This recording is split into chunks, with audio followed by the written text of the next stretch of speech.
Comme j'étais assis dans ma maison et que les anciens de Juda étaient assis devant moi, la main du Seigneur, de l'Éternel, tomba sur moi. Ézéchiel 8, 1.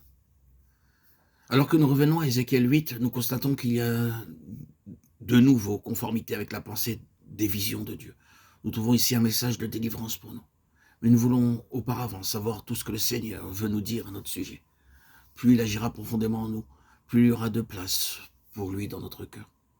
Les gens religieux de Juda étaient venus à Ézéchiel pour recevoir instruction de Dieu. Mais Ézéchiel, assis devant eux, gardait le silence. Il n'avait rien à dire. La manière dont Dieu agissait avec Ézéchiel est très surprenante. Parce qu'il était un homme vraiment dans la main de Dieu. Et cela nous montre ce que signifie réellement être un porte-parole de Dieu. Les messagers de Dieu ne peuvent pas rendre les messages agréables pour qu'ils conviennent à leur auditeur. Si les enfants de Dieu viennent aux messagers qui sont vraiment dans la main de Dieu et désirent ce qu'ils appellent l'enseignement, le Seigneur ne permettra pas à ces messagers d'enseigner, tant qu'il verra quelque chose de faux dans la vie de son peuple. C'est une tentation très grande que de puiser dans nos propres ressources et de donner une prédication que Dieu n'a pas donnée, simplement parce que c'est ce qu'on attend de nous.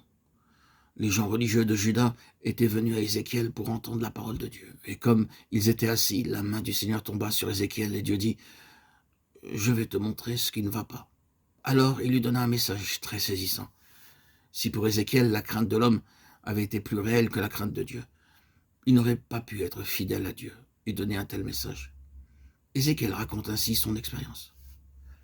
La main du Seigneur, l'Éternel, tomba là sur moi, et je vis, et voici une ressemblance comme l'aspect d'un feu. 8, 1, 2. Dieu donna au prophète une révélation nouvelle, et c'est à peine si celui-ci savait comment décrire ce qu'il avait vu. Il pouvait seulement dire comme l'aspect d'un feu. Notre Dieu est un feu dévorant. Deutéronome 4, 24.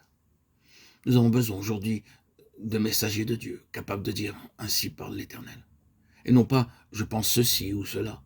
Les chrétiens viendront peut-être leur dire « Que pensez-vous de ceci ?» Mais combien sont disposés à dire simplement « Il est écrit ».